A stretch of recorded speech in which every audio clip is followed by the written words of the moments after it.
আসসালামু আলাইকুম স্যার। জি। ইদানিং শোনা যাচ্ছে উমরা বিষয় নিয়ে খুবই জটিলতা হচ্ছে।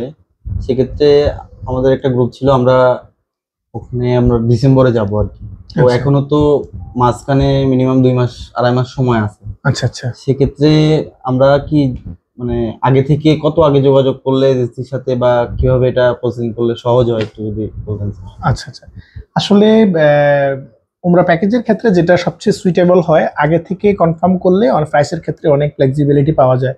লাইক এয়ার টিকেট, তারপর হচ্ছে হোটেল বুকিং, তারপরে হচ্ছে খাবার দাবার, আনুষঙ্গিক যত কিছুই আছে এগুলো সবকিছু আসলে ডিপেন্ড করে হচ্ছে টাইমিং এর উপরে। এখন অনেক হাজি দেখা যায় যে খুব 15 দিন আগে যোগাযোগ করছে, কেউ 20 দিন আগে যোগাযোগ করছে, এটা আসলে একটু জটিলতা তৈরি হচ্ছে। এক সময় এই পুরো প্রক্রিয়াটা কিন্তু আলাদা আলাদা করা যেত। আলাদা করে ভিসা করা, আলাদা করে হোটেল বুকিং করা, আলাদা করে এয়ার টিকিট করা। কিন্তু গ্রুপের ক্ষেত্রে যেটা হয় বা ভিসার ক্ষেত্রে এখন যে আপডেটটা আসছে, আপনাকে নুসুকের হোটেল বুকিং করে অ্যান্ড দেন হচ্ছে এয়ার টিকিট বুকিং করে দেন ভিসার জন্য অ্যাপ্লাই করতে হবে।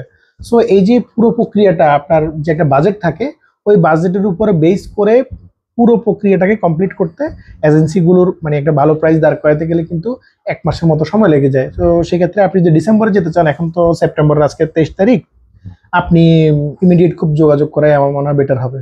আচ্ছা আচ্ছা, বুঝতে পারছি। তাহলে আমরা যে কোনো একটা এজেন্সির, বিশ্বস্ত এজেন্সির সাথে আমরা দ্রুত তাহলে যোগাযোগ করে আমাদের হুম হুম হুম যাবার হুম। ব্যাপারে ব্যবস্থা গ্রহণ করি। ওকে ওকে, ঠিক ধন্যবাদ জি। আছে ঠিক আছে। হ্যাঁ।